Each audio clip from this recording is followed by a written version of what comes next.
সম্প্রতি কথা ধারাবাহিকের মাধ্যমে বেশ প্রশংসা কুড়াচ্ছেন সুস্মিতা দে।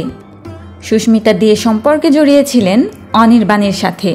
শুধু প্রেম পর্যন্তই থেমে থাকেনি সম্পর্কটা, গড়িয়েছিল বাগদান পর্যন্তও। বিয়ের প্রস্তুতি নিচ্ছিলেন অনির্বাণ এবং সুস্মিতা, কিন্তু হঠাৎ বাগদানের 4 মাস পর ভেঙে গেছে সেই সম্পর্ক। ঠিক কী কারণে এমন হলো, এই বিষয়ে কি বললেন নায়িকা? যদিও এর আগে অনির্বাণ এক পোস্টের মাধ্যমে জানিয়েছিলেন, সুস্মিতা সম্পর্কে আমাকে কেউ কোনো প্রশ্ন করবেন না, ব্যক্তিগত কিছু কারণে আমরা আলাদা হয়ে গিয়েছি। অন্যদিকে সুস্মিতা দের পরকীয়ার জন্য সম্পর্ক ভেঙেছে এমন কথাই ভেসে বেড়াচ্ছে টলি পাড়ায়।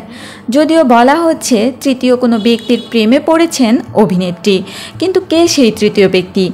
অনেকে তো মন্তব্য করেই বসেছেন কথা সিরিয়ালের এভির সাথেই নাকি প্রেমে মজেছেন অভিনেত্রী।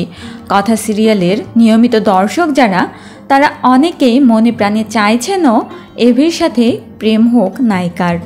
অন্যদিকে কথা অর্থাৎ সুস্মিতা দে কিন্তু সম্পর্কটি নিয়ে মুখ খুলেননি এখনও।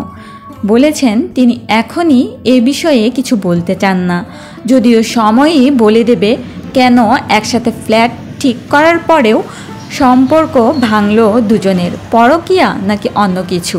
তো বন্ধুরা, আপনাদের এ বিষয়ে কোনো মতামত থাকলে জানাতে পারেন আমাদের কমেন্ট বক্সে। আর ভিডিওটি ভালো লাগলে লাইক, কমেন্ট এবং সাবস্ক্রাইব করতে ভুলবেন না। বিনোদনের আরও আপডেট পেতে স্টার বাংলা গল্পের সাথেই থাকুন। ধন্যবাদ।